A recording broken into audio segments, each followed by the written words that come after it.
Mesdames et messieurs, chers collègues, je tiens tout d'abord à remercier chaleureusement les professeurs Marthe Stefanini, Jean-Yves Chéreau et Véronique Champaille-Desplat pour leur invitation à ce séminaire commun. La question à l'ordre du jour que j'aimerais débattre avec vous aujourd'hui m'apparaît plus que jamais nécessaire dans une période aussi délicate, voire charnière pour nos démocraties. Comment légiférer en produisant un impact aussi juste que concret dans un monde où les législateurs, ou du moins ceux d'entre eux sincèrement épris de démocratie et de respect envers les droits fondamentaux, peinent à s'imposer de manière jupitérienne par le canal classique du droit dur, c'est-à-dire celui de la règle de droit obligatoire, générale et abstraite. L'actualité immédiate, mesdames et messieurs, nous fournit deux exemples illustratifs. Le premier, profondément abject et particulièrement ignominieux dans le domaine de la régulation sécuritaire, et le second, funeste et déprimant, dans celui de la régulation sanitaire. Sur le premier, on constate de manière attristante que la législation antiterroriste n'a pas empêché l'ignoble assassinat vendredi dernier d'un enseignant ayant montré des caricatures de Mahomet à ses élèves. Sur le second, on est en train, ces jours, de constater que la législation d'urgence n'a pas été en mesure d'endiguer une deuxième vague de Covid-19. Dans ces deux exemples, le droit va prévisiblement se durcir dans les semaines ou mois à venir, et non s'assouplir. Mon ouvrage étant sous-titré « Traité de légistique à l'ère du droit souple », mes thèses seraient-elles désormais obsolètes? Je tenterai de vous démontrer que non, car je n'exclus aucunement le droit dur dans cette légistique, au contraire même. Je résumerai ma démonstration dans les 3 points suivants. 1. Pour être efficace, le droit doit devenir souple lorsque le contexte l'empêche d'être efficace par les moyens du droit dur. 2. Lorsque, pour être efficace, le droit doit être dur. Le droit souple est un moyen efficace, soit pour le durcir progressivement, soit pour aider à le mettre en œuvre. 3. L'excès d'efficacité, la notion étant prise dans son sens large, j'y reviendrai, doit être prévenu, en particulier l'excès d'effectivité, que j'appelle effectivisme, ainsi que l'excès d'efficience, qui est la composante économiste de l'efficacité. Cette limite concerne non seulement le droit dur, mais le droit souple également, dès lors que ce dernier est, parfois, autant efficace, si ce n'est plus, que le droit dur. Quelles sont les causes profondes susceptibles d'expliquer cette impuissance de la loi contemporaine? Il en existe de multiples. L'essayiste Tsvetan Todorov, dans un petit livre fulgurant paru en 2012, l'attribuait par exemple aux 2 ennemis de la démocratie suivants: la tendance ultralibérale, qui affaiblit l'autorité de la loi de l'extérieur, et la tentation populiste, qui sape le fondement de la loi de l'intérieur. Sur le premier ennemi, force est de constater que la loi ne fait plus vraiment la loi à l'ère de la gouvernance, de la régulation et de la globalisation, et cela avec une envergure sans commune mesure. Les législateurs, dans nos états de droit démocratique, se sentent fondamentalement impuissants face aux problèmes qu'ils sont censés résoudre. L'aveu est lourd. La loi n'est qu'un texte de normes. Outil symbolique de la démocratie, son impuissance est aussi celle des citoyennes et des citoyens à participer pleinement à la chose publique. Faut-il dès lors, mesdames et messieurs, se résigner? Ce sentiment d'impuissance collective est un ferment rêvé pour du héros populiste. Et nous voilà auprès du second ennemi. Comme la loi a toujours été le produit d'émotions, les 2 exemples que je viens de mettre en exergue ne font qu'en étayer la démonstration, elle se révèle extrêmement fragile face aux assauts démagogiques, au risque de faire basculer la démocratie dans l'ochlocratie, c'est-à-dire le pouvoir de la foule et non plus du peuple, que dénonçait déjà Jean-Jacques Rousseau. On flaire un certain danger à faire semblant de croire ou de faire croire au mythe d'une loi puissante et rationnelle. Rouler des mécaniques sans en avoir les moyens sape le plus sûrement toute autorité. Dès lors, la question que je pose implicitement, entre parenthèses, dans le titre de mon ouvrage, est la suivante. Nos démocraties sont-elles capables de refaire la loi? c'est-à-dire de l'aider à recouvrer son efficacité. Et elle est précisément le défi lancé aujourd'hui à la légistique. Comment penser, évaluer et rédiger la loi afin de lui assurer un impact aussi juste qu'optimal? Il ne s'agit plus, dans ces conditions, de se contenter d'améliorer la clarté des textes, ainsi que la légistique formelle le commande, mais bien d'aller au-delà des mots. La loi doit être pensée en œuvre et non seulement en texte.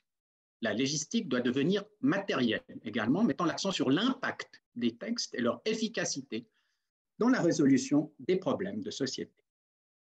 Or, l'efficacité, hors du contexte Covid, etc., a souvent mauvaise presse auprès d'un certain nombre de juristes.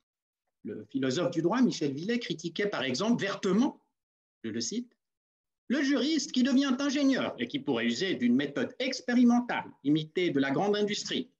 Ainsi, dans un aéroport, tout est éprouvé, le sourire et la voix des hôtesses et la profondeur des fauteuils, le fond musical pour procurer aux voyageurs le confort, la décontraction et le profit des compagnies. Sur ce modèle, il conviendrait désormais fabriquer le droit. Mais, mesdames et messieurs, en quoi être fonctionnel et efficace serait-il un obstacle à l'essor de la justice et de la démocratie? La réponse n'est pas toute faite, car tout dépend de la manière dont on conçoit l'efficacité. Personnellement, je défends l'idée qu'il convient d'englober un point de vue plus large que le seul regard économiste ou marchand pour se rendre compte qu'une conciliation est tout à fait possible. En effet, adopter des lois justes, mais inefficaces, ne concourt pas à un droit plus juste, au même titre d'ailleurs que de rendre efficaces des lois injustes.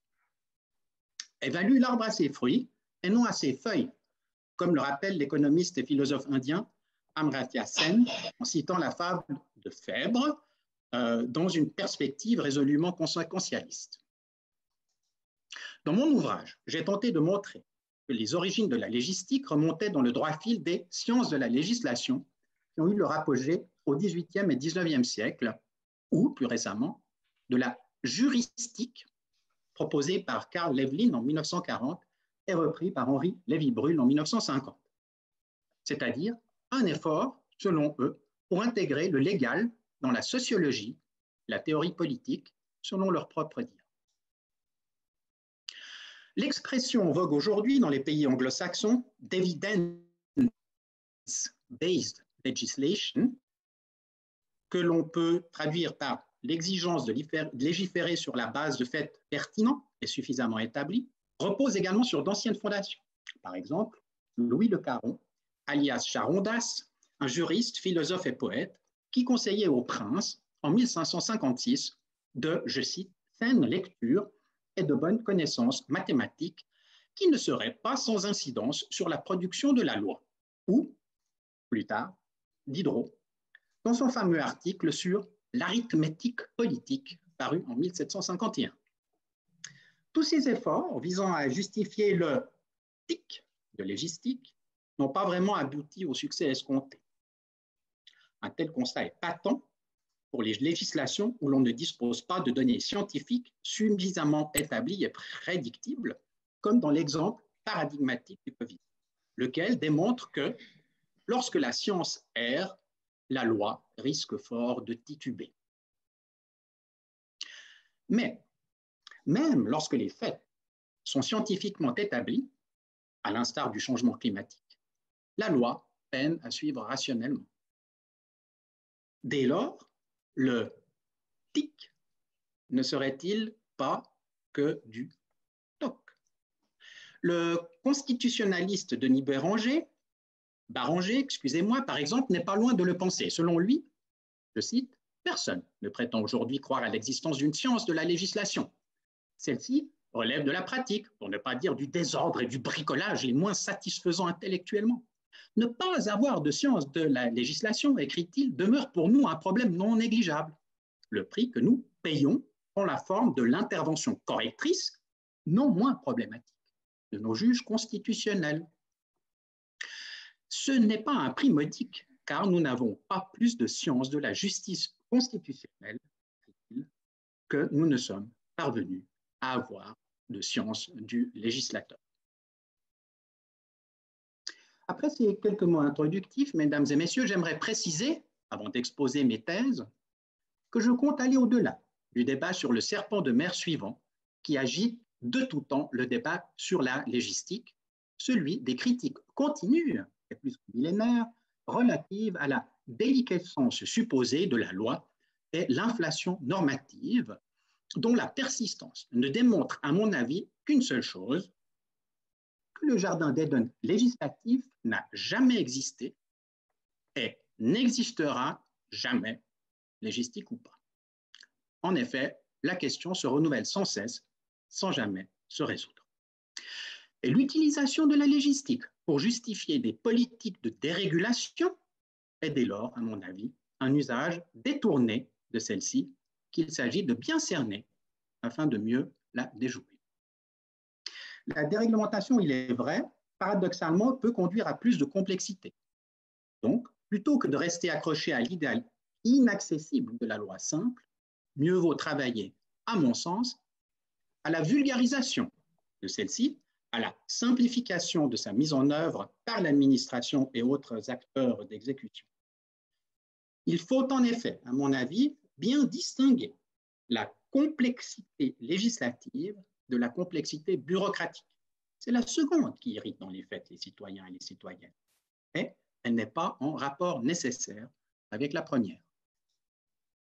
Toutefois, avec un peu de recul, je pense que ces critiques persistantes envers la qualité et la quantité des lois ne sont peut-être que le simple reflet d'une ambivalence émotionnelle qui habite chacune et chacun d'entre nous dans l'évolution intime de notre rapport à l'ordre et l'autorité. Un désir de loi lorsque celle-ci nous fait défaut. Un amour lorsqu'elle nous protège. Une haine lorsqu'elle nous oppresse. La persistance des critiques envers la loi est donc assurée pour longtemps encore. Venons-en maintenant, si vous le voulez bien, aux 6 pistes suivantes que je propose dans mon ouvrage pour revisiter la légistique dans le sens qui précède.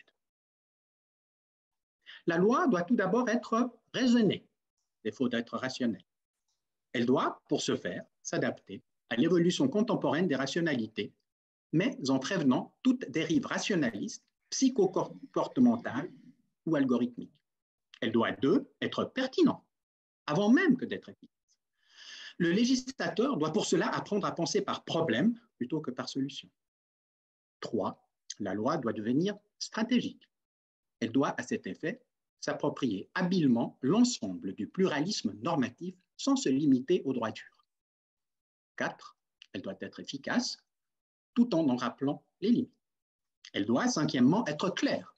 Ce n'est pas nouveau, mais la tâche de la légistique formelle n'est pas seulement là pour composer des textes élégants, mais a pour défi de mieux faire comprendre les termes de la loi dans l'écosystème communicationnel contemporain. Enfin, dernier point, la loi doit devenir véritablement réflexive. Débutant sa vie au moment de sa promulgation, elle doit s'adapter à l'évolution des circonstances en fonction d'évaluations successives. Une évaluation qui, on le verra, ne doit pourtant pas être comprise comme un outil de contrôle ou de surveillance, comme c'est encore trop souvent le cas, mais un mécanisme d'apprentissage pour résoudre les problèmes de société que la loi a vocation de résoudre. Et si l'on veut illustrer ce dernier point avec la crise sanitaire actuelle, on pourrait dire que l'image du virus que la législation anti-Covid vise à combattre, la loi doit obéir à un devoir de mutabilité en se transformant continuellement, en abrogeant les séquences inutiles ou néfastes, en pérennisant les prometteuses et en adaptant les déficientes, afin d'assurer en tout temps un impact optimal. Reprenons plus en détail ces 6 points d'accroche, mesdames et messieurs. 1. En rappelant tout d'abord que la rationalité de la loi a toujours été un prérequis pour en assurer l'effectivité. Je tente de le démontrer par l'expérience de pensée que je livre en introduction à mon ouvrage. Alors que Richard Thaler, spécialiste d'économie comportementale, s'est vanté, lorsqu'il a reçu le prix Nobel de 2017, de, je cite, dépenser le montant de celui-ci de la façon la plus irrationnelle possible.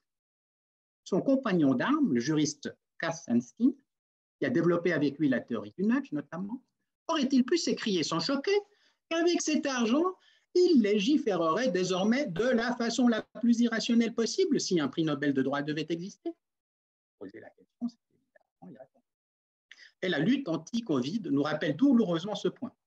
Comment provoquer l'adhésion à des mesures dont le fondement est incertain et scientifiquement controversé? Le législateur n'a d'autre choix, mesdames et messieurs, que de s'adapter à l'évolution des rationalités, tout en prévenant les dérives que j'ai rappelées précédemment. Mais la chose n'est pas si facile, car on observe aujourd'hui une double tendance, tout à la fois de promotion de la rationalité scientifique et tout à la fois de mise en exergue des émotions par les sciences affectives.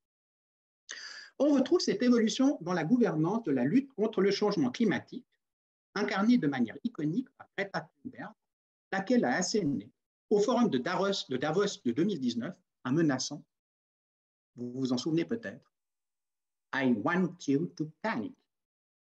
I want you to feel the fear. I do. Tout en requérant simultanément de se conformer aux préceptes de la science. On retrouve ce mode de régulation hybride dans les lois actuelles anti-Covid, où le défi est encore plus vertigineux. Comment légiférer de manière rationnelle en présence d'une peur que nul n'a besoin de provoquer artificiellement? Le législateur a opté ici pour, d'une part, une gouvernance par les nombres de type managérial avec des indicateurs chiffrés, soutenu d'autre part par une gouvernance par les affects, le tout appuyé par des moyens, en partie algorithmiques, de surveillance des comportements. Sur le premier point, en effet, les mesures se durcissent presque mécaniquement lorsque les indicateurs d'infection augmentent et se relâchent lorsqu'ils diminuent. Il y a là presque un côté de gestion par vanne thermostatique qui apporte une rationalité quasi cybernétique au mi-temps de la pandémie, mais qui pose la question de la mise en œuvre en évidence stratégique de l'indicateur le plus efficace pour produire l'effet voulu. La mise en exergue du nombre de lits disponibles aux soins intensifs au début de la première vague, celle du nombre infecté lors du reflux, puis, on le voit réapparaître avec le début de la deuxième vague aujourd'hui, le retour au premier indicateur. Sur le second point, mesdames et messieurs, les émotions deviennent un produit du premier. Panique, à l'idée de mourir abandonné et sans soin à la maison, lorsque l'indicateur des lits disponibles tend vers zéro, et soulagement lorsqu'il remonte. Peur diffuse de contracter ou de transmettre le Covid lorsque l'indicateur des contaminations augmente, honte de ne pas protéger les autres, culpabilité en cas de non-protection, remords en cas de transmission, joie en cas de guérison, colère contre les fêtards insouciants, etc. Il découle de ces émotions un véritable pouvoir normatif, intrinsèque, permettant de générer les normes les plus drastiques avec une opposition mineure. Jean Castex l'a parfaitement reconnu jeudi dernier dans la formule suivante pour justifier le confinement nocturne en France et le retour des attestations. Je cite, « Ce n'est pas l'État qui frappe, c'est le virus. » Une force de frappe que les émotions n'ont étrangement pas dans le cas de la pollution de l'air, responsable pourtant de 8 à 9 millions de morts dans le monde par année. Alors que le Covid-19 comptabilise au milieu de l'automne 2020, au moment où je vous parle, un peu plus de 1 million de décès.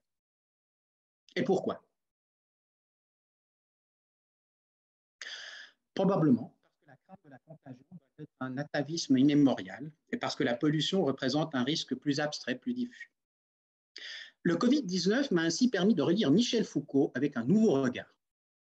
Le, je cite, rêve politique de la peste est la pénétration du règlement jusque dans les plus fins détails de l'existence et par l'intermédiaire d'une hiérarchie complète qui assure le fonctionnement capillaire du pouvoir. La peste, poursuit-il, c'est l'épreuve au cours de laquelle on peut définir idéalement l'exercice du pouvoir disciplinaire. Pour faire fonctionner, selon la pure théorie, les droits et les lois, les juristes se mettaient imaginairement dans l'état de nature pour voir fonctionner les disciplines parfaites les gouvernants rêvaient de l'état de peste. Fin de la citation. Le deuxième point de la légistique met l'accent sur la nécessité de penser par problème, en réhabilitant le critère de la pertinence par rapport à celui de l'efficacité.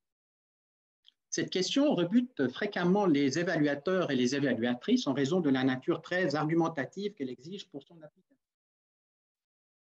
On peut définir la loi comme pertinente si, atteignant ses objectifs, elle résout le problème de société sans effet indésirable disproportionné. Cette question est essentielle, car si la loi n'est pas pertinente, peu importe alors de se soucier de son efficacité ou de son effectivité. Ce serait le critère qui tue, the kill criterion, selon l'expressive expression de la Commission européenne. L'analyse d'impact au sens large ou évaluation prospective est l'outil qui permet ou devrait permettre d'investiguer ce critère en mettant en évidence la logique unissant le problème de société concerné à sa solution législative par l'exposition des impacts probables de cette dernière. Or, ce critère de la pertinence pourtant essentiel est politiquement le plus délicat. L'exemple de la lutte anti-Covid montre combien on marche là sur des œufs. Les objectifs et les stratégies de lutte changent en effet selon la manière dont le problème est défini. Réside-t-il essentiellement dans la disponibilité suffisante en capacité hospitalière? Dans ce cas, il importerait d'investir massivement dans les systèmes de santé pour en renforcer les capacités, l'activité des métiers infirmiers, etc., quitte à disposer par moments de surcapacité, un peu à l'image des pompiers entre deux incendies. Une étude récente vient de montrer que la surmortalité due au Covid de ce printemps était, s'agissant de l'Italie plus particulièrement, due pour une bonne part à d'autres maladies également, faute d'avoir pu être traitées à temps en raison de l'engorgement des systèmes de santé. Mais le problème se focaliserait-il sur les souffrances et la létalité des personnes affectées? Eh bien, dans ce cas, la prévention de toute contamination s'impose coûte que coûte. Mais quid si le problème comprend également la situation socio-économique des générations futures, touchées par les effets indésirables des mesures de lutte, la précarisation d'une partie de la population, un accroissement des inégalités, que ce soit au niveau des conditions de logement ou de travail, une augmentation des atteintes à la santé psychologique, un bond des maltraitances faites aux femmes, ou une habituation progressive aux mesures d'intrusion aux libertés fondamentales? Si le problème est ainsi défini, une certaine tolérance envers les contaminations devrait être admise au profit du maintien des libertés tant économiques qu'individuelles. Le critère de la pertinence reviendrait dans ce cas à se demander si les effets indésirables des mesures prises ne créent à terme pas plus de problèmes qu'ils n'en résolvent. En d'autres termes, si le remède n'est pas pire que le mal. Vous l'aurez compris, mesdames et messieurs, l'analyse d'impact sur ce point ne saurait être un exercice neutre ou technocratique, car elle se réfère à une pondération des valeurs constitutionnelles de nature profondément politique. Et il ne s'agit pas, comme on pourrait le croire prima vista, d'une seule opposition entre la primauté du droit à la santé versus les autres libertés, en particulier en effet. De tels effets indésirables sont d'une part susceptibles de mettre en péril d'autres valeurs sanitaires également, comme je viens de le montrer, et d'autre part, les intérêts économiques sont susceptibles de rejoindre les intérêts sanitaires sans forcément s'y opposer. L'analyse d'impact de la pertinence exige également d'investiguer les causes profondes du problème afin d'éviter de n'en traiter que les symptômes. Ce point est essentiel, mais ne produit malheureusement aucun résultat effectif à court terme, car il demande d'instaurer sans délai des mesures de prévention sur le long terme. Il permet de mettre en évidence le vrai problème, avec évidemment toutes les précautions d'usage relatives au caractère discursif de la notion ici de vérité, à savoir nos modes de vie. L'obésité, par exemple, représente un risque accru d'infection Covid-19 sévère, ainsi que notre rapport avec la nature. Les maladies causées par les coronavirus sont des zoonoses, c'est-à-dire des maladies infectieuses qui sont passées de l'animal à l'être humain. D'autre part, on a également pu observer, parfois, à ce jour du moins, une certaine corrélation avec la concentration en particules fines. Et dans cette veine, Dominique Méda, professeur de sociologie, interrogé vendredi dernier par Frédéric Worm sur France Culture sur le thème « Qu'est-ce qu'un vrai problème ?», précisait que, je cite, « cette crise sanitaire a révélé et aggravé les grandes inégalités françaises. Elle nous a surtout montré l'état d'impréparation extraordinaire dans lequel se trouvaient nos sociétés. Et cela doit nous faire réfléchir à l'autre grande crise, la crise écologique. Pour moi, c'est le vrai problème. » Le critère de la pertinence exige également de s'interroger sur la surmortalité, c'est-à-dire le différentiel statistique de mortalité en comparaison avec les années précédentes à la même période, et non pas simplement sur la mortalité, c'est-à-dire le chiffre absolu de décès dus au Covid. La surmortalité est un excellent indicateur, selon Antoine Flao, directeur de l'Institut de santé globale à l'Université de Genève. Elle permet, je cite, d'englober la mortalité indirecte due au Covid-19. Le lien peut être ténu, par exemple dans le cas d'un suicide lié au confinement, ou très fort si l'infection perturbe l'équilibre précaire causé par des maladies préexistantes et provoque par exemple par Parkinson ou insuffisance cardiaque. On peut mourir du Covid-19 ou avec le Covid-19. Fin de la citation. Dans certains pays, comme la Suisse, on a observé que la surmortalité au premier semestre 2020 était parfois inférieure, voire supérieure, mais légèrement seulement à celle des années précédentes à la même période. Ce n'est pas le cas dans d'autres pays, comme la France ou l'Espagne notamment, mais s'agissant de ce type de pays où la surmortalité est moindre, faut-il en déduire qu'il n'y avait en réalité pas de problème, puisque un tel constat signifie notamment 1. Soit que les morts du Covid seraient de toute façon morts à la même période d'une autre maladie, par exemple d'une grippe, d'une pneumonie ou d'une autre cause. 2. Soit que l'augmentation des décès du Covid a été compensée, voire surcompensée par une diminution d'autres causes de mortalité. Par exemple, une épidémie de grippe saisonnière peu sévère, l'absence de canicule en été 2020 ou par les mesures de confinement elles-mêmes. Par ailleurs, l'année n'est pas encore terminée et ces chiffres peuvent encore évoluer d'ici fin décembre 2020. Si cet indicateur semble être le plus adéquat pour évaluer la pertinence de l'intervention publique, la difficulté réside cependant dans le fait qu'il ne peut être mesuré qu'avec le recul et qu'il n'est donc que peu d'utilité prospective au niveau de l'analyse d'impact ex ante. En conclusion, mesdames et messieurs, puisque la manière dont le problème est défini influence les buts et les mesures prises par le législateur, j'en déduis qu'il doit faire l'objet d'un débat public en première priorité. Telle est précisément la fonction, selon moi, de l'analyse d'impact prospective sur le point de la pertinence de l'intervention publique. Or, la pratique est plutôt démotivante. En France, Lou Wolf, administrateur de l'INSEE et enseignant, disait dans la même émission sur France Culture que, je cite, « Ce qui est frappant dans la crise sanitaire, c'est la place centrale que les chiffres ont pris. Chaque semaine, on annonce les chiffres, l'évolution de la mortalité, etc. Ce qui est frappant, c'est qu'il n'y ait eu aucun débat, ni politique, ni scientifique, bien que les enjeux des décès liés à la crise sanitaire soient des données importantes. Par ailleurs, la crise sanitaire pose d'autres problèmes en termes de décrochage scolaire, de montée de la pauvreté, de violences faites aux femmes. Cet espace multidimensionnel du problème est complètement dénié. Fin de la citation.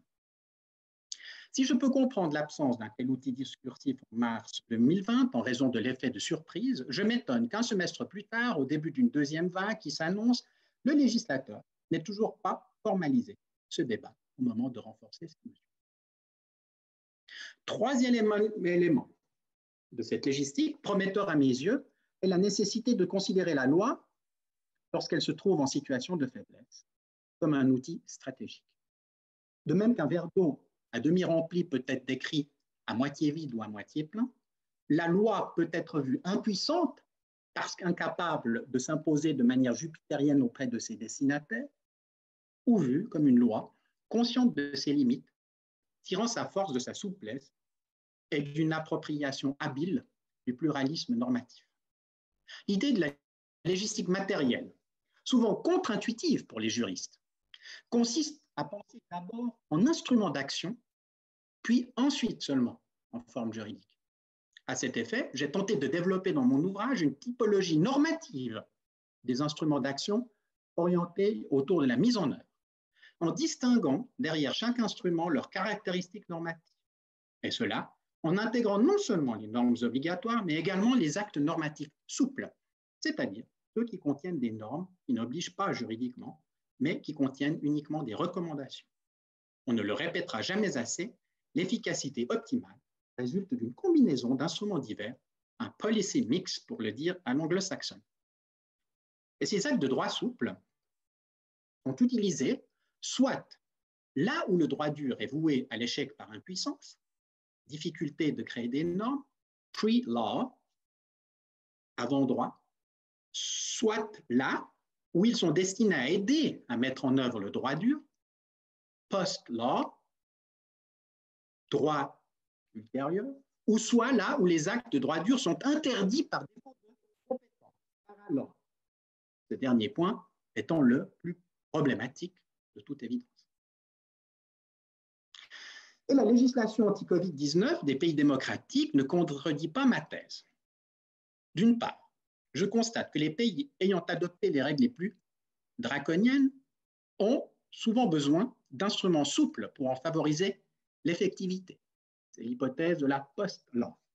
D'autre part, je pense qu'il sera très instructif de faire le point lorsque la pandémie sera terminée sur l'efficacité comparée des interventions législatives en fonction de leur dureté ou de leur souplesse respective. Mais c'est de la musique d'avenir. La fonction la plus opératoire du droit souple en termes de légistique matérielle est, à mon avis, sa fonction très juridique et expérimentale, pre-law. Elle consiste en une habituation à de futures normes obligatoires. Alors que Durkheim voyait dans l'émergence du droit un processus de cristallisation progressive, je défends l'idée que le droit souple est dans ce contexte une sorte de sable, fort utile, capable de se transformer à terme dans un cristal juridique dur. Les exemples sont légion, mesdames et messieurs. Je pense par exemple à l'interdiction de fumer qui avait débuté par des recommandations dans le domaine public, de même que les limitations de vitesse ou le port de la ceinture de sécurité, la Charte des droits fondamentaux de l'Union européenne et même, last but not least, la Déclaration universelle des droits de l'homme. On peut aussi mentionner les diverses mesures de comportement anti-Covid qui ont débuté par des recommandations puis qui se sont transformées en obligations, mais alors, cette fois, à une vitesse terriblement accélérée, par exemple le port du masque en droit suisse. Si l'on s'intéresse maintenant aux instruments coopératifs, c'est-à-dire aux normes privées et aux outils contractuels, leur puissance repose, ne l'oublions pas, fondamentalement sur les épaules du législateur, mais législateur traditionnel du droit civil classique. On a vu ainsi naître de véritables mondes autorégulés. Le domaine des contrats s'élargit dans ce cas et celui des lois diminue, ce qui veut dire en même temps, selon les modes de Roth, restreindre le pouvoir du peuple et laisser libre cours à la volonté des individus. On retrouve ici la même tension entre légitimité et efficacité qu'avec le droit souple. Le législateur contemporain dispose de certaines possibilités de s'approprier de cette force, les normes privées, un peu à la mode de l'aïkido, où l'habileté légistique se mesurera alors à sa capacité de retourner à son profit la force de l'adversaire, ce qui lui permettra, en passant, de poser des conditions pour renforcer la légitimité de ces mondes autorégulés. Cette appropriation est aujourd'hui connue sous l'étiquette de corégulation, laquelle s'observe sous la forme d'une échelle que je détaille dans mon ouvrage en plusieurs degrés d'autonomie du secteur, oscillant entre le cas le plus libéral de l'autorégulation autonome et l'extrême interventionniste de la réglementation. Pour illustrer l'intérêt et les limites de ces instruments coopératifs, à l'exemple du SRAS-CoV-2, qu'il me suffise de citer l'exemple helvétique du concept de répartition des patients et patientes sur toute la Suisse en cas d'afflux massif dans une région qui a été adopté entre l'administration fédérale, la Société suisse de médecine intensive, ainsi qu'une association privée de sauvetage par hélicoptère. Ou bien encore les normes privées de la dite Association suisse de médecine, de même que l'Académie suisse des sciences médicales, sur le tri des traitements de soins intensifs en cas de débordement des capacités sanitaires. Les enjeux éthiques, vous l'aurez remarqué, sont dans ces derniers cas particulièrement exacerbés. Venons-en aux instruments de coordination, plans, programmes, feuilles de route, etc. Ceux-ci nous plongent au cœur de la loi stratégique. Ils se classent toutefois difficilement dans le schéma normatif, étant donné qu'ils sont à la fois normes et mis en œuvre. Avec le développement de l'analyse d'impact législative et de l'évaluation rétrospective, c'est-à-dire de la légistique matérielle, on peut d'ailleurs se demander si et dans quelle mesure la loi, à l'ère du droit souple, ne pourrait pas être lue elle-même comme une sorte d'acte de planification, voire de gouvernement. Le problème des plans est qu'ils sont de beaux instruments sur le papier, mais qui jaunissent très vite au contact de la réalité. L'incertitude prospective est leur pire ennemi, SRASCOV2. Enfin, la légistique contemporaine doit également intégrer les instruments matériels de mise en œuvre. On passe ici de la force normative à la force exécutoire, laquelle peut être graduée au même titre que la première. Parmi les instruments nouvellement mis en évidence, on songera aux actes d'évaluation incitant à l'exécution, les indicateurs, la notation, le classement, la pression par les pairs ou les référentiels de meilleures pratiques, qui sont des mesures d'exécution souple. On songera aussi à la création d'architectures de mise en œuvre qui sont, un peu naïvement à mon goût, appelées coups de pouce, nudges, ou hyper-nudges dans le monde algorithmique, et qui, selon leur force exécutoire, peuvent devenir carrément des instruments d'exécution forcée et préventive, c'est-à-dire des architectures de contraintes et comportements. Contraintes par le design, dans le cadre d'urbanisme comportemental, ou contraintes par le code, dans le cadre de la communication informatique. Urbanisme comportemental, vous le savez, c'est l'impossibilité de dormir sur un banc public avec des accoudoirs tous les 80 cm. Dans le domaine du code, impossibilité d'accéder à un service informatique si le traçage de position par GPS n'est pas enclenché sur son téléphone. Les coups de pouce deviennent alors, mesdames et messieurs, des coups de griffe. Quatrième point sur les 6. Après avoir appris à devenir pertinente et stratégique, la loi doit être efficace. Je rappelle ici brièvement la trilogie de l'efficacité. 1. L'efficacité au sens large, appelée parfois performance, qui comprend les notions d'efficacité proprement dite, laquelle s'évalue par rapport au but de la loi, d'effectivité, laquelle s'évalue par rapport au comportement réel des destinataires, et d'efficience, laquelle s'évalue par rapport aux ressources à investir dans la mise en œuvre de la loi. Prenons l'exemple du port du masque. Si celui-ci est effectivement porté, la mesure est effective. Si ce port permet d'atteindre le but visé, disons le ralentissement de la contamination, il est efficace au sens propre. Comme une telle mesure est peu coûteuse par rapport aux autres mesures de la première vague, et pour autant qu'elle soit efficace, elle est alors efficiente. Enfin, si le but derrière la mesure, ici par hypothèse le ralentissement de la contamination, est propre à régler le problème, avec toutes les cautèles quant à sa définition, la mesure devient alors pertinente. Je défends par ailleurs l'idée qu'il importe de penser autrement l'efficacité, en évaluant tout d'abord l'impact de manière intégrée, tant sous son angle social et écologique, et non pas seulement économiste. Je défends également l'idée qu'il faut adopter des méthodes d'évaluation adéquates. 1.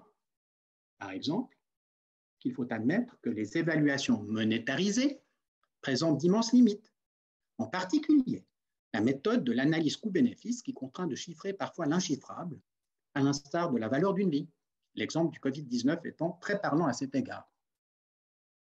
Et qu'il ne faut pas non plus verser dans un excès d'efficience. Cependant, mesdames et messieurs, il ne faut pas considérer par principe que toute méthode quantitative serait vaine. Ces dernières peuvent en effet être très utiles lorsqu'elles sont mises en œuvre au service des droits fondamentaux, comme par exemple les index de liberté de la presse dans le monde, ou bien ceux du développement durable.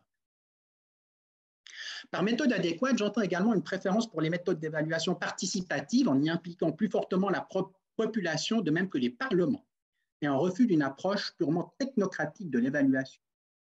Il faut en effet admettre une fois pour toutes que l'évaluation présente une très forte dimension micropolitique et qu'il importe en conséquence de comprendre les recommandations qui en résultent comme un simple éclairage argumentatif dans le cadre d'une pesée globale des intérêts, laquelle doit finalement incomber aux législateurs et non pas aux algorithmes de la technique évaluative.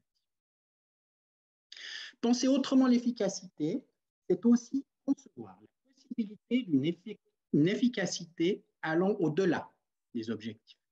Une efficacité qui s'écarterait du schéma classique fin-moyen. Il ne s'agirait plus de sanctionner l'écart par rapport au but, mais de la définir comme la capacité à utiliser stratégiquement l'inattendu.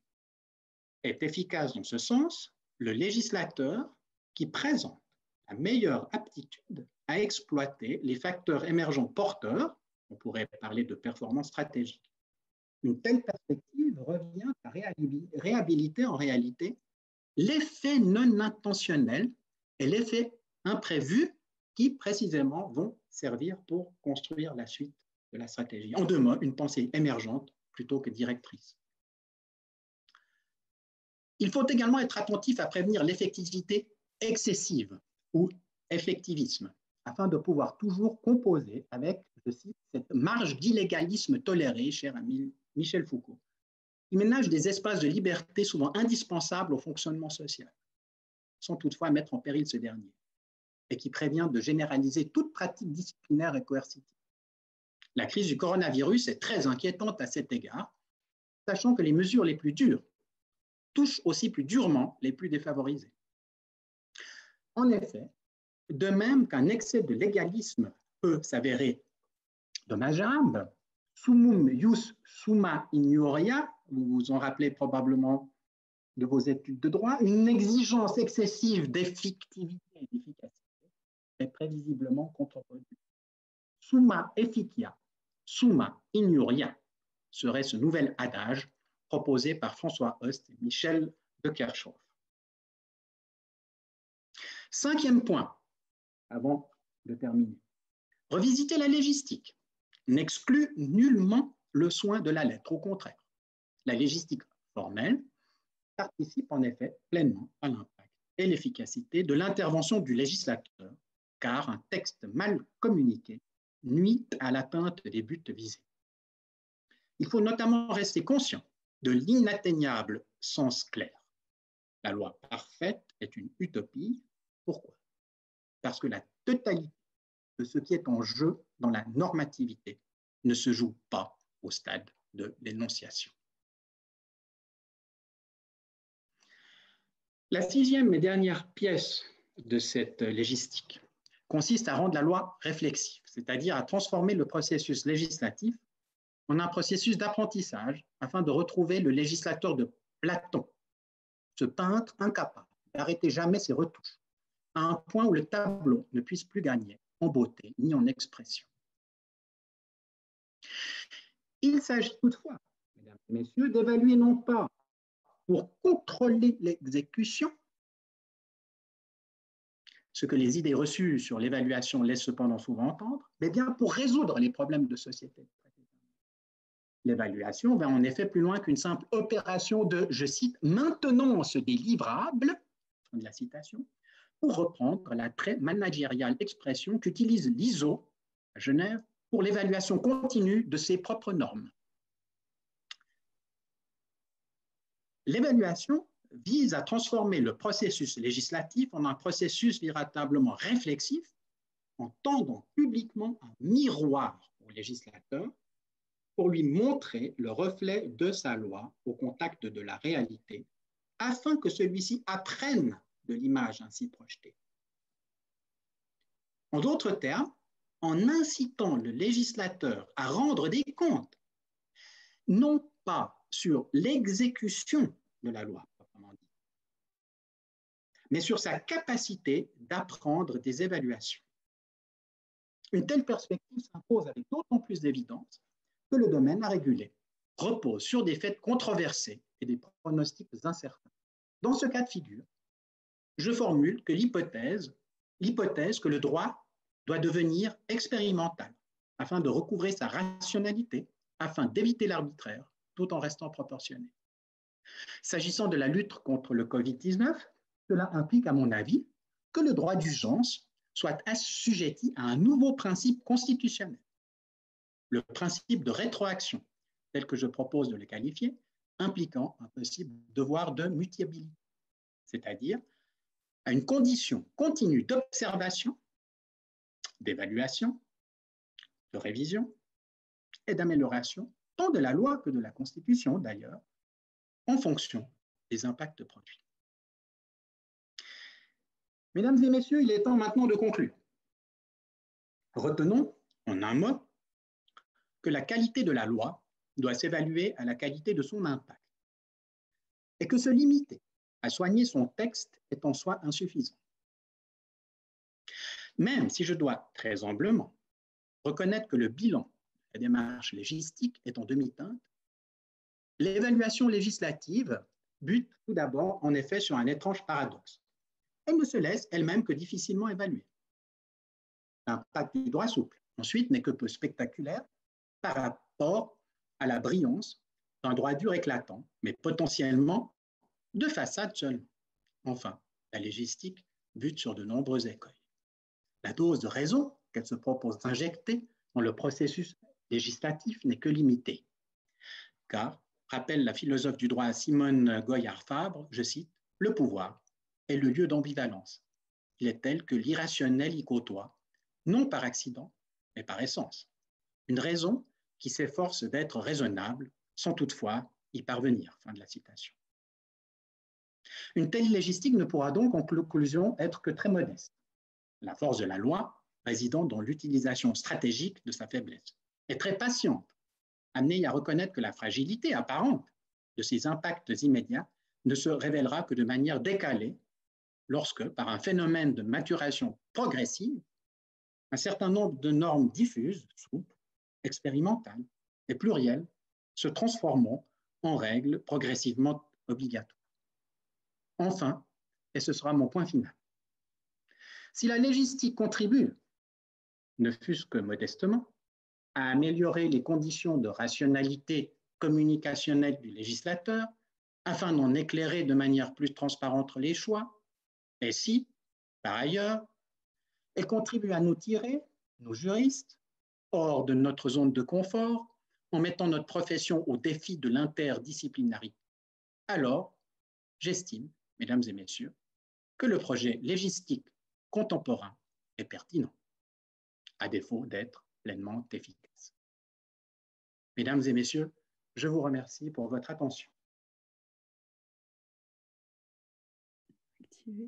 Merci beaucoup, professeur Flueckiger, pour cette conférence vraiment passionnante, très éclairante et en prise directe avec l'actualité. Alors, sans plus tarder, je vais céder la parole à Véronique Champaille-Desplat et Jean-Yves Chéreau pour une première partie de débat d'une vingtaine de minutes, si vous le voulez bien. Et ensuite, nous laisserons la parole aux participants également. Merci beaucoup. Merci beaucoup déjà pour l'invitation. Alors, quand on avait reprogrammé la troisième fois la conférence, je me suis dit jamais 203. Et effectivement, là, je crois que le proverbe a été, je ne sais pas s'il a été efficace, mais en tout cas, il s'est révélé être juste pour cette fois-ci. Mais en tout cas, on se voit quand même. Et merci, c'est un plaisir d'être là parmi vous aujourd'hui, d'avoir aussi écouté la conférence d'Alexandre. Avec une chose, ce que j'ai particulièrement apprécié dans cette conférence, c'est non seulement évidemment le pont avec l'actualité, c'est une façon d'illustrer finalement de mettre en dynamique son livre, mais c'est précisément cette dynamique parce que peut-être que dans la présentation que je voudrais faire de l'ouvrage, les questions qui sont posées à moi et que j'ai essayé aussi de raccoler avec l'actualité pour faire le même effort qu'Alexandre. Pour moi, le livre, je l'ai pris, alors évidemment, comme un volume. Marthe l'a montré, qui fait 800 pages. Donc, on reçoit un gros volume comme ça, et avec plusieurs chapitres, et finalement une mise à plat d'un ensemble très divers de types de textes, de normes, ou de textes exprimant des phénomènes normatifs. Et si on veut être un peu provocateur, on pourrait dire, mais finalement, à quoi sert tout ça, à quoi bon, parce que finalement, on est face à une statique une typologie, ou même plusieurs typologies devant nous. Et donc, vraiment, ce que j'ai pu apprécier, c'est la mise, comme disent certains sociologues, la mise à l'épreuve de cette grille de lecture, là, très éclairante à partir de 2 exemples d'actualité qui nous permettent de montrer le bagage analytique finalement que propose cet ouvrage. Donc merci pour la conférence et merci également pour l'ouvrage. Donc pour moi, l'ouvrage, c'était une façon d'exposer une somme de connaissances très fines sur la production normative, connaissances fines à la fois sur les plans techniques, historiques et théoriques. Alors, on pourrait dire qu'un des apports, à mon sens essentiel depuis les grands traités qui ont été exposés là, du XVIIIe siècle, c'est précisément d'avoir peut-être fait le pont entre ces grands traités, ces grandes, pour dire légistiques avant l'heure, ces sciences de la législation, hein, comme elles s'appelaient à l'époque, celles notamment de Bentham ou de Filangieri, au XXIe siècle. On a un peu un pendant de ces ambitions, puisque c'était des ambitions très fortes aussi. Hein. Bentham a écrit aussi des volumes impressionnants. Et on a finalement une forme de légistique adaptée aux modes de normativité contemporains qui se sont fortement diversifiés. Et donc, une question hein, qui peut-être, j'aurai 3 ou 4 questions et je vais mixer avec les commentaires de la conférence. La première question, c'est précisément celle de la loi, de la place de la loi, finalement. Alors, de la loi que j'entends au sens formel, parce que parfois, quand Alexandre évoque la loi, je m'y perds un peu, au sens, est-ce que c'est la loi, une loi matérielle, une loi en général, la fonction de légiférer en général, ou est-ce que c'est la loi produit du Parlement? Et donc, si c'est ça, si c'est la loi au sens formel ou au sens procédural, produit d'une procédure particulière votée par le Parlement, quelle place tu lui laisses dans cet ensemble normatif? N'est-elle pas un peu noyée? Est-ce qu'elle garde une place centrale en prévoyant des recours à d'autres types normatifs?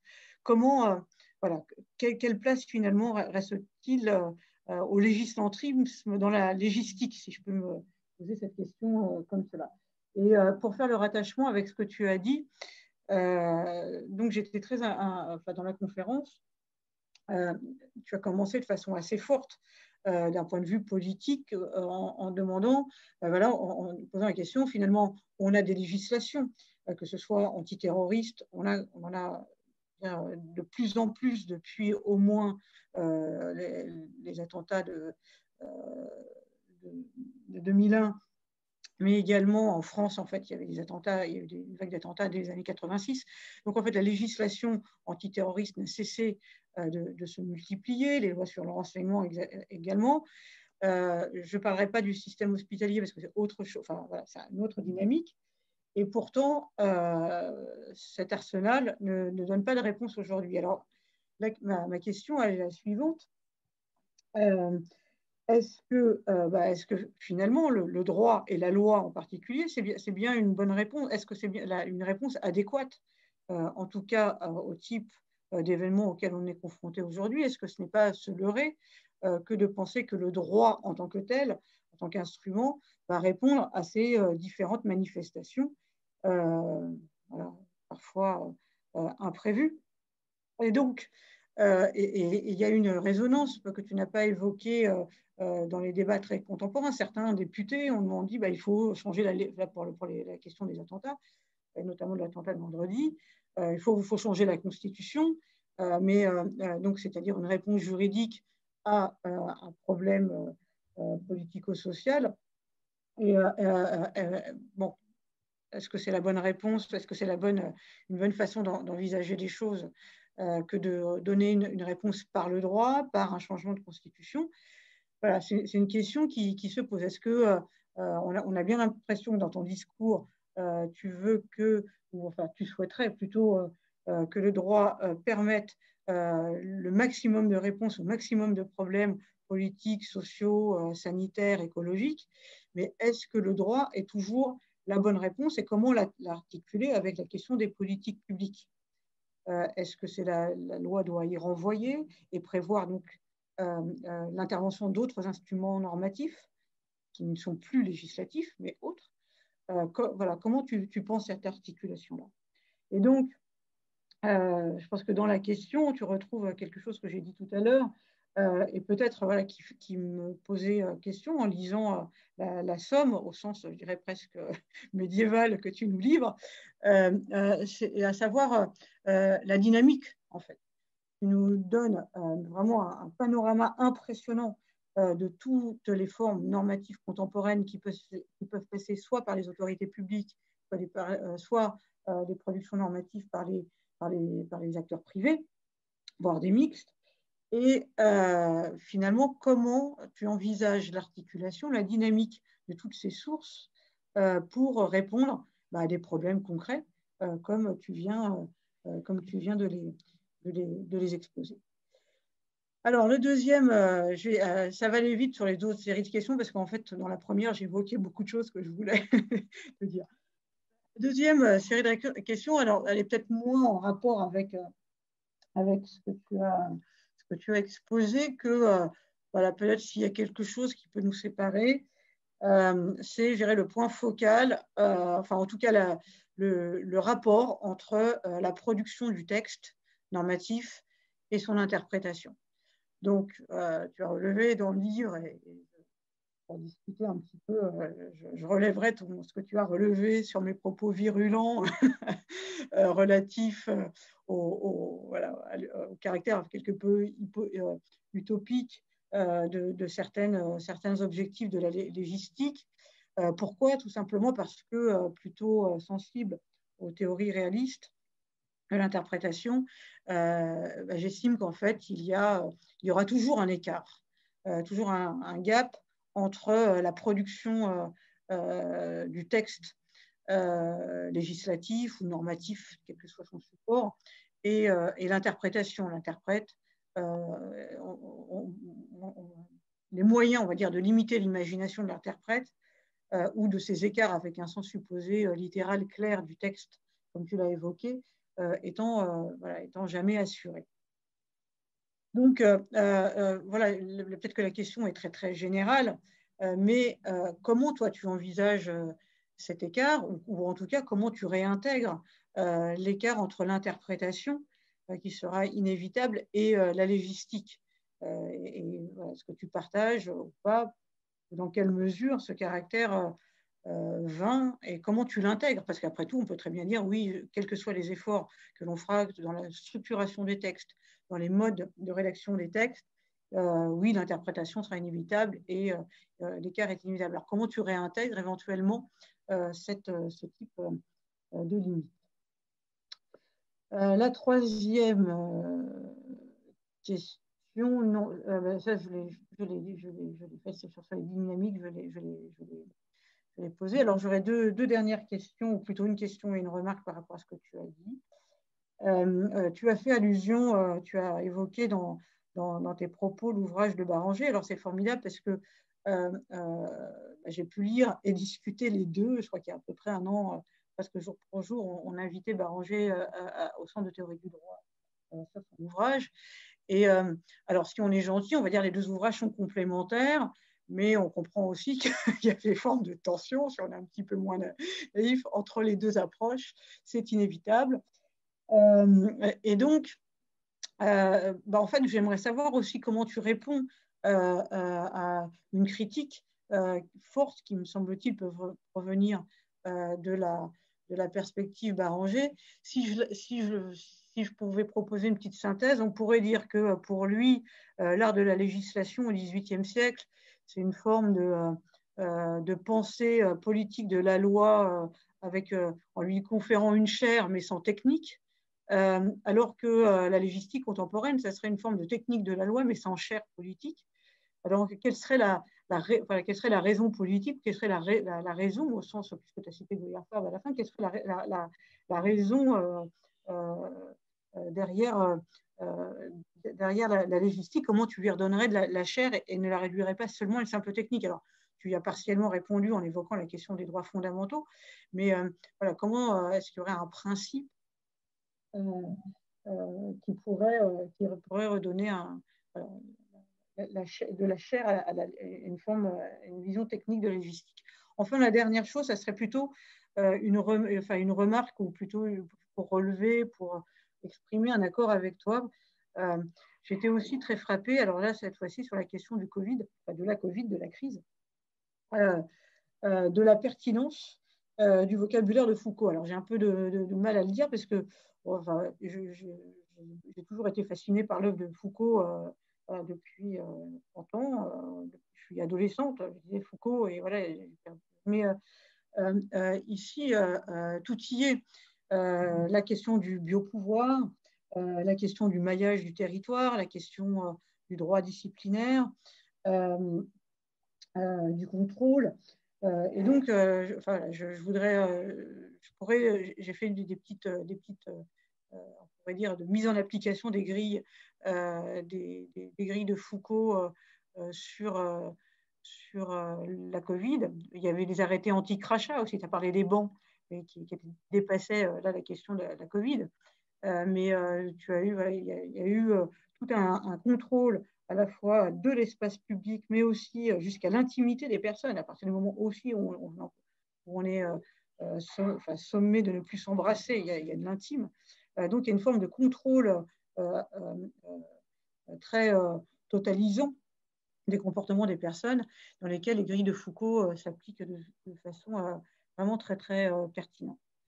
Voilà, donc ça, ce n'est pas forcément une question, mais plus une envie d'abonder en ton sens. Je te remercie. Merci Véronique pour ta lecture de mon ouvrage. La première question était quelle est la place ici de la loi au sens formel dans cet ensemble normatif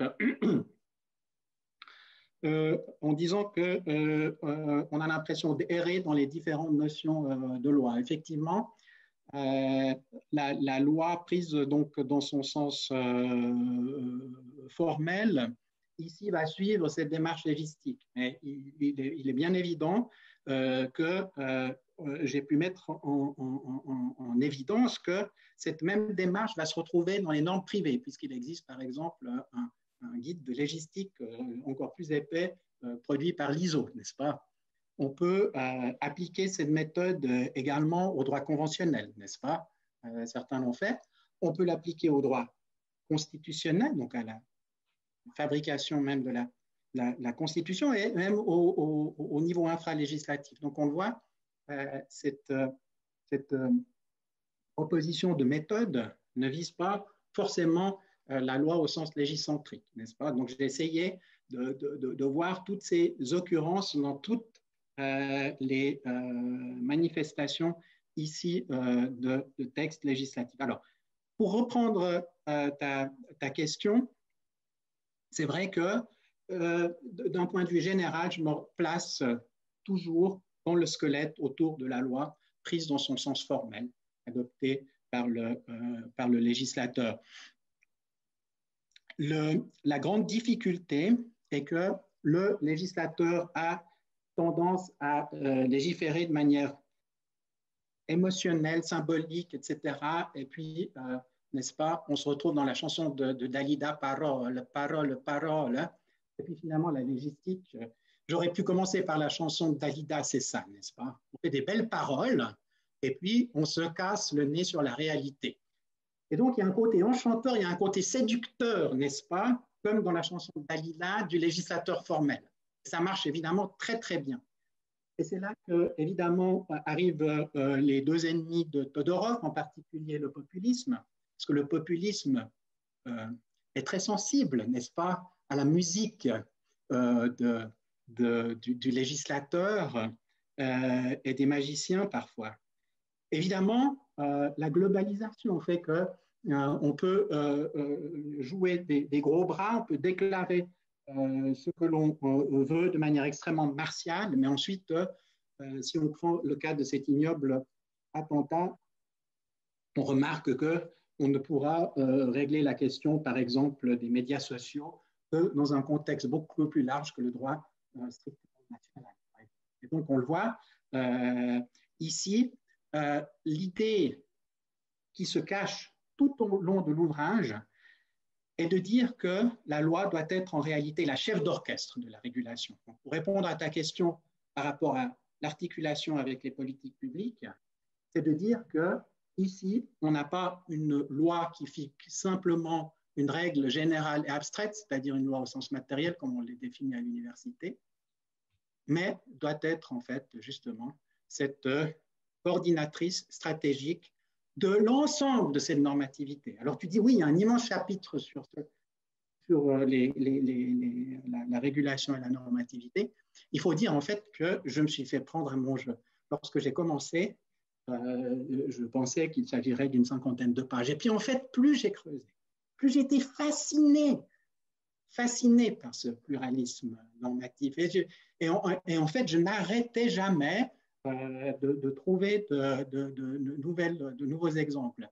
Et mon but, mais extrêmement modeste, serait de dire, mais regardez, législateurs, vous avez une magnifique boîte à outils que les sciences politiques, que la sociologie, que les sciences de la communication, etc. vous offrent. Utilisez-les, regardez. Et puis, pour éviter que ces outils soient illégitimes, mais prenez-les comme un aikido, prenez leur force. Alors, on a un bel exemple avec le Covid. En Suisse, la formulation officielle est masculine. L'Académie française était beaucoup plus prompte à féminiser une maladie que les professions prestigieuses, raison pour laquelle je conserve le Covid. Et donc, nous avons ici, avec cette maladie, un exemple intéressant, puisque précisément, il devra s'inscrire dans un cadre aussi beaucoup plus large. Donc, puiser dans cette boîte à outils pour que le législateur, dans un policy mixte, puisse véritablement retrouver son pouvoir. L'exemple que je voulais donner, c'était les normes privées relatives au tri des patients dans les soins intensifs, n'est-ce pas? On aurait pu penser a priori que cela devait être discuté en Parlement, me semble-t-il, au minimum. Bien, c'est une norme privée de l'Académie suisse des sciences médicales qui l'apprend. Et donc, qu'est-ce qui empêche le législateur justement de rebondir et de réutiliser cette force normative privée en l'adaptant éventuellement? Et donc, c'est ça, en fait, l'idée qui se cache derrière tout l'ouvrage, c'est comment, donner de l'efficacité dans des domaines où peut-être c'est difficile d'en avoir, tout en reprenant, en récupérant, en travaillant pour que ces normativités retrouvent une certaine forme de légitimité. Sur le deuxième point, Véronique, je t'adore. Quand j'ai lu cela dans ton ouvrage, j'ai eu un haut le cœur, mais je pense qu'il était salutaire. Donc, pour celles et ceux qui n'ont pas lu le livre de Véronique, elle écrit « Elle n'y va pas par 4 chemins, soit dit en passant, lorsqu'elle qualifie le projet de la légistique formelle comme la prolongation contemporaine de quelques vieux rêves perfectionnistes d'écriture législative et qui ont été souvent reliés à la préoccupation politique de lutter contre l'arbitraire et l'imprévisibilité des obligations, etc. » Et évidemment, on va retrouver ce vieux rêve aussi dans Kelsen, et Kelsen, lui aussi, veut un degré de sécurité juridique, n'est-ce pas? Et j'ai pu avec ma réflexion sur le droit algorithmique, qui, pour moi, n'est rien d'autre que la prolongation de ce rêve dont tu parles. Et moi, je ne veux pas cela, n'est-ce pas? Ce que je veux, c'est que je dis, c'est bien qu'on ait un texte élégant. D'ailleurs, Host, dans un magnifique texte, explique que l'élégance du texte a aussi un impact, n'est-ce pas, mais en tout cas symbolique. Mais la question n'est pas là. Moi, j'ai essayé précisément, en distinguant la clarté linguistique de la clarté normative, d'essayer d'avoir un concept plus opérationnel. Donc, je suis d'accord avec toi. La totalité du sens ne se trouve pas dans l'énonciation. Mais vous trouvez encore des livres de légistique qui disent le contraire, n'est-ce pas?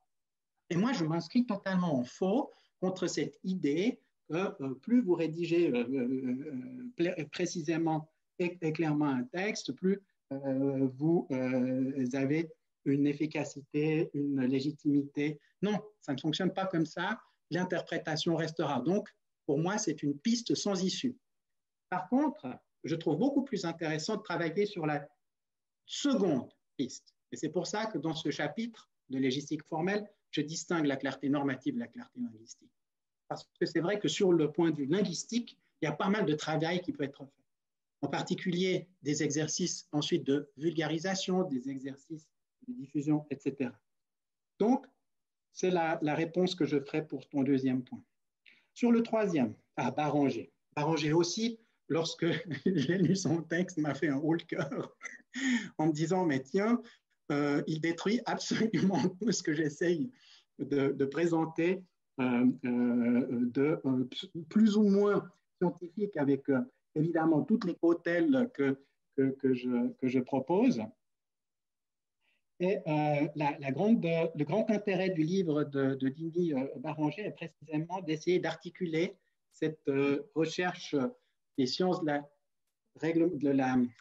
la législation avec les sciences constitutionnelles, puis il dit, ben, ma foi, les deux ont des limites. Et moi, ce que j'essaye, et ça c'est dans la première partie de mon ouvrage, j'y réponds en disant qu'il est important d'articuler la légistique dans le contrôle constitutionnel. Pour moi, c'est fondamental. C'est-à-dire que le juge doit utiliser précisément toute cette réflexion de légistique dans le cadre de ses propres concepts, ce qui ne se fait en tout cas pas toujours comme il le faudrait. Et je citerai ici le principe de proportionnalité, n'est-ce pas, où c'est évident, il y a un lien intime entre l'application du principe de proportionnalité et la légistique matérielle,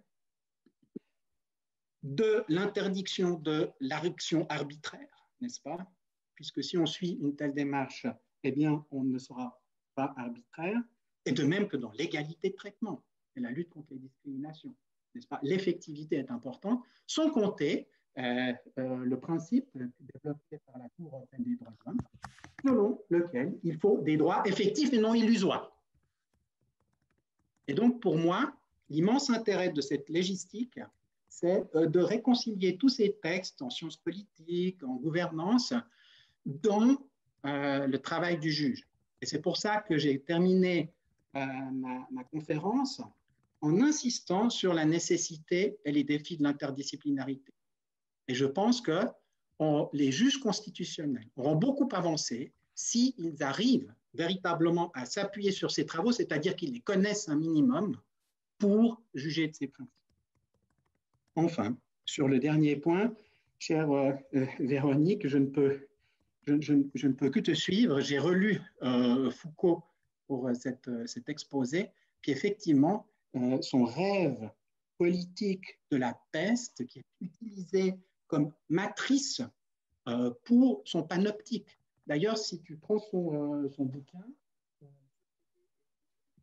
en introduction de quelques pages sur la naissance de cet outil de prison, donc d'architecture panoptique. Et il est vrai qu'il faudra être extrêmement vigilant et attentif à la fin de cette pandémie à l'effet habituatif, donc à l'effet d'habituation de ces intrusions à nos libertés fondamentales. On peut tolérer de manière provisoire, puisque c'est le virus qui l'impose, comme dit Jean Castex, comme dit c'est la peste qui l'impose, dit Michel Foucault par la suite. Merci. Merci beaucoup, Jean-Yves. Alors, il nous reste un quart d'heure, un petit peu moins d'un quart d'heure. Pour l'instant, je n'ai pas de questions supplémentaires. Donc, voilà, le débat peut continuer pendant les 13 minutes qui nous restent. Par contre, aussi, au niveau des autres participants, si vous avez des questions, merci beaucoup de vous inscrire tout de suite. Merci. Oui, je disais merci, merci à toi, Marc. Merci beaucoup à Alexandre pour cette magnifique conférence qui illustre bien, grâce aux exemples, et notamment à l'exemple de la crise sanitaire actuelle, la force et l'impact en réalité de son ouvrage, parce que je dois le dire ici, non pas, je ne le dis pas à Alexandre, mais je le dis à tous ceux qui sont là et qui nous écoutent et aux doctorants. L'ouvrage qui est au départ l'occasion de cette invitation, Refaire la loi, traité de légistique à l'ère du droit souple, et c'est plus qu'un traité, c'est à la fois un essai, c'est aussi une réflexion philosophique, une réflexion pratique et philosophique extraordinaire, et dont vous avez eu un écho simplement dans la conférence qui a eu lieu. Et c'est un ouvrage que je crois les constitutionnalistes, on en a parlé à l'instant, mais aussi les privatistes, les administrativistes, les internationalistes ont besoin de le lire, parce qu'il leur offre des pistes extrêmement nombreuses, et malheureusement on pourra en évoquer que quelques-unes maintenant, après celle qu'a évoquée tout à l'heure Véronique. En tout cas, on l'a vu effectivement dans cette conférence, mais c'est une analyse, je crois que Véronique l'a dit, une analyse très fine, derrière l'idée de légistique qui effectivement n'est pas a priori en théorie du droit contemporain placée au premier rang je dirais, des concepts importants. Derrière la légistique formelle dont on a l'habitude, on a effectivement dans ce travail de légistique quelque chose de complètement différent en réalité. Je me demande même s'il ne faudrait pas, Alexandre, que tu trouves un autre terme pour que tu sois qu'il y ait plus d'impact et que le mot légistique ne freine pas à l'avance tes lecteurs potentiels. Mais bon, à la limite, en même temps, pourquoi pas, parce qu'on est à la fin convaincu. Il y a derrière cette légistique matérielle, derrière cette science de la loi, plutôt qu'une science du droit, il y a effectivement une approche vraiment nouvelle, pluridisciplinaire, faite, je dirais, mise en évidence avec un ensemble important de distinctions, hein, qui ouvre l'état de perspective, une approche interdisciplinaire avec beaucoup de nuances, beaucoup de mise en balance, et un sens du concret dont on a vu tout à l'heure effectivement l'illustration, un sens du concret, car tout ce qui est dit n'est pas, je dirais, asséné d'une façon, je dirais, unilatérale, mais démontré, argumenté, illustré par des exemples, des cas, et je crois que c'est effectivement un ouvrage absolument extraordinaire que j'avais lu en partie, mais que j'ai relu là pour cette conférence, et je n'ai pas assez d'éloges pour, en quelque sorte, pour en parler et pour en recommander la consultation et la lecture. Alors, il n'est pas possible d'évoquer dans le temps qui nous est imparti de tout ce que je voulais évoquer, mais je vais me recentrer sur des choses qui ont été dites aujourd'hui. En particulier, je voudrais commencer par quelque chose, d'ailleurs, qu'Alexandre a développé aussi dans un article, mais qu'on retrouve aussi dans son ouvrage et qu'on retrouve beaucoup dans cette conférence, c'est son introduction des émotions. Hein, vous l'avez remarqué, des émotions. Alors c'est vrai que pour le Covid, les émotions, effectivement, ça marche pas mal, mais c'est l'introduction des émotions dans l'analyse juridique, dans l'analyse du droit, dans l'analyse de la loi, dans l'analyse de la norme et dans l'analyse de son application et de sa construction. Et je pense que ce qui est extrêmement important, c'est que, contrairement à les idées de base que peuvent avoir les juristes qui opposent la raison et les émotions, Alexandre introduit l'idée, je crois majeure, qu'il n'y a pas d'opposition entre la raison et les émotions, et qu'en réalité, si la raison devait avoir un sens, souvent, c'est qu'elle devrait être une mise en balance des émotions, une analyse en quelque sorte des émotions. Et on le voit bien effectivement dans tout ce qu'il a dit, et en particulier, quand il a à plusieurs reprises été amené à parler de réintroduire la démocratie, le Parlement, la délibération publique, l'argumentation, parce que, notamment à propos de la pertinence des critères pour juger effectivement de la pertinence de la loi. On sait bien, il a montré magnifiquement bien que dans le cas du Covid, quels étaient les critères pertinents pour évaluer la politique d'État. On voit bien effectivement que ces critères sont tout à fait... Aucun de ces critères finalement n'est à lui-même, ne s'impose par lui-même. Il n'y a pas de science de ces critères. Donc, il s'agit effectivement, au contraire, tous sont attachés à différents types d'émotions. Il s'agit effectivement d'en débattre. Il a parlé d'en débattre au Parlement. Il s'est étonné qu'il n'y ait pas eu, notamment en France, un débat parlementaire sur ces questions-là. Je ne suis pas sûr qu'il y en ait eu d'ailleurs un en 6 non plus. Et au fond, on voit bien effectivement que cet appel à la démocratie, cet appel à la participation, l'argumentation, est en réalité un appel à la régulation des émotions, hein, de leur mise, de leur confrontation, de leur explicitation. Et je voudrais effectivement, peut-être que ce sera peut-être pas vraiment une question, mais en tout cas une demande, qu'il nous redise, plus qu'il ne l'a fait aujourd'hui, cette importance qu'il attache aux émotions dans l'argumentation juridique, dans l'argumentation politique, dans le travail de la démocratie. Ça serait, je dirais, ça m'a paru être un point extrêmement important dans son livre et qui me paraît devoir être aussi important dans sa conférence, et peut-être qu'il faudrait peut-être développer maintenant un peu plus. Et puis, alors, j'avais un second thème.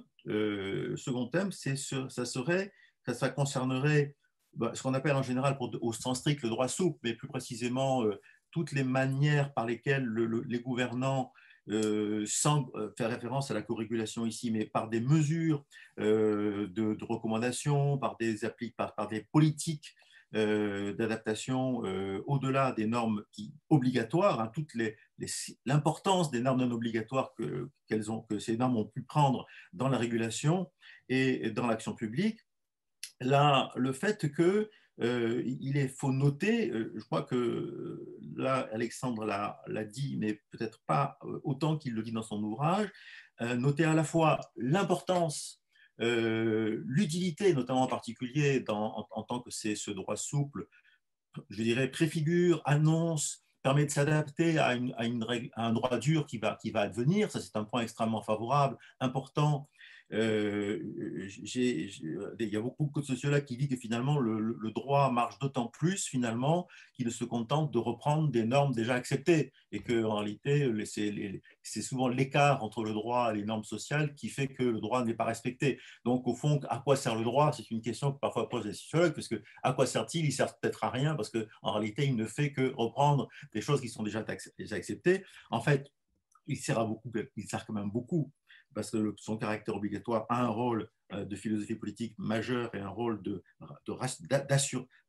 d'assurance des citoyens pour ceux qui appliquent le droit normalement, un rôle d'assurance qui sera appliqué par tous, et donc par conséquent un rôle finalement extrêmement important sur le plan symbolique et sur le plan pratique. Mais bon, peu importe. Et il y a par conséquent cette importance du droit souple en tant qu'il annonce, qu'il prépare, tu as parlé effectivement de ce qui avait été fait pour le ceinture de sécurité dans les voitures, etc. Mais il y a une ligne d'exemples sur ce terrain-là. Mais en même temps, tu dis beaucoup aussi dans ton ouvrage que ce droit souple, il peut être aussi très dangereux. Et il y a aussi qu'il faut réintroduire dans l'état de droit, le droit souple en particulier. Nous avons en France une jurisprudence du Conseil d'État à la suite du rapport public sur le droit souple qui a conduit à permettre d'accéder aux juges, d'accepter les recours en annulation, les recours en excès de pouvoir contre des recommandations dès lors qu'elles avaient des effets notables, hein, pour reprendre les formules du Conseil d'État, et donc qu'elles soient justiciables par conséquent, parce qu'en réalité, beaucoup de règles du droit souple sont une façon effectivement d'affecter très profondément, plus encore que le droit dur, les droits et les libertés, et par conséquent, il y a un danger très important si ce droit souple n'est pas réintégré dans l'état de droit. Et c'est aussi un des thèmes majeurs, je crois, de ton ouvrage, sur lequel j'aimerais peut-être effectivement que tu nous dises encore quelques mots. Voilà, donc c'est 2 séries de questions que je voudrais te voir traiter, parmi beaucoup d'autres en fait, hein, mais c'est le temps qui nous presse. Et merci encore. Alors, je t'adresse en retour mes remerciements. Tu es trop sympathique. Mais j'apprécie beaucoup. Il y a 3 points. Je vais le faire brièvement puisqu'il ne nous reste que quelques minutes. Sur le premier point, sur le terme la légistique, c'est très poussiéreux le terme de légistique, c'est connoté formellement, et mon idée était justement de dire que c'est dans les vieilles marmites qu'on fait les meilleures soupes, n'est-ce pas? Mais j'ai longtemps hésité par rapport à l'autre terme qui est celui de la légisprudence, j'en parle aux pages 60 à 62, aussi le terme de juristique, etc. Et donc, ici, je suis revenu au vieux classique, sachant que ce n'était peut-être pas très sexy, mais en fait, peu m'importe, parce que je pense qu'il y a un intérêt à concevoir précisément autrement la légistique, c'est-à-dire que celui qui croit trouver de la forme, en réalité, est très déçu. Il se dit, mais pourquoi est-ce qu'on parle du fond? Voilà. Ça peut être une approche dans l'autre sens, mais je suis d'accord, elle risque. C'est un peu casse-cou, mais voilà. Deuxième point. Alors là, malheureusement, je n'ai pas le temps de le développer parce que c'est une conférence en elle-même. Est-ce que l'émotion peut être rationnelle, n'est-ce pas? Et puis effectivement, l'appel ici ou l'argumentation émotionnelle nous fait penser à un texte qui m'avait beaucoup impressionné à l'époque de Platon, où il parlait du noble mensonge. Et je me suis demandé, c'est aux pages 27 et suivantes, s'il y avait la possibilité d'une noble émotion, n'est-ce pas?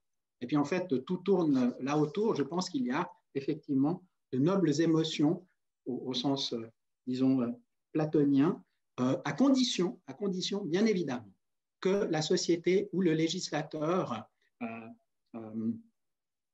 passe par ce processus de décoloration émotionnelle, tel que l'éthicien Pierre Lecause le dit.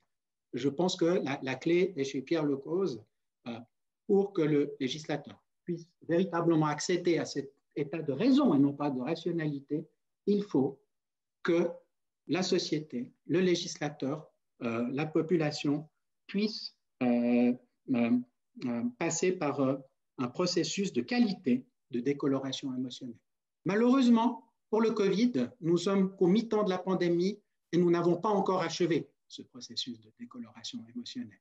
Et donc, il faudra attendre. Et c'est vrai qu'une des grandes limites de la légistique que je propose, comme pour celle de cristallisation progressive du droit, à l'image de Durkheim, c'est qu'elle prend du temps.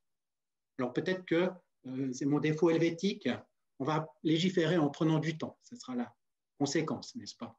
Mais je pars de l'idée que précisément, on aura à terme probablement des résultats plus efficaces, moins brillants, moins éclatants, mais plus fondés. Enfin, sur le dernier point, tu as entièrement raison, le droit souple n'est qu'un instrument. Et tout instrument a des côtés positifs et négatifs, comme un couteau peut être un bistouri ou peut-être un poignard, n'est-ce pas? Eh bien, le droit souple, tout comme le droit dur, a ses côtés positifs et négatifs. Les côtés négatifs, tu les évoquais, c'est évidemment la question de la légitimité. Le plus grave, c'est évidemment le para-law, c'est-à-dire lorsqu'on utilise des instruments de droit souple pour éviter les procédures que l'on connaît dans la législation au sens formel. Et puis le deuxième point qu'on est en train de voir et qu'on est en train de tester, qui est celle de l'habituation progressive, n'est-ce pas? En sciences politiques, on parle d'une pente glissante, la pente glissante, par exemple, du droit expérimental, qui est l'expérimentation, l'habituation progressive aux mesures extrêmement restrictives qui ont été prises à la suite des attentats. Et nous allons le voir à présent, probablement, peut-être, on le verra, à la suite de la pandémie de Covid. Merci.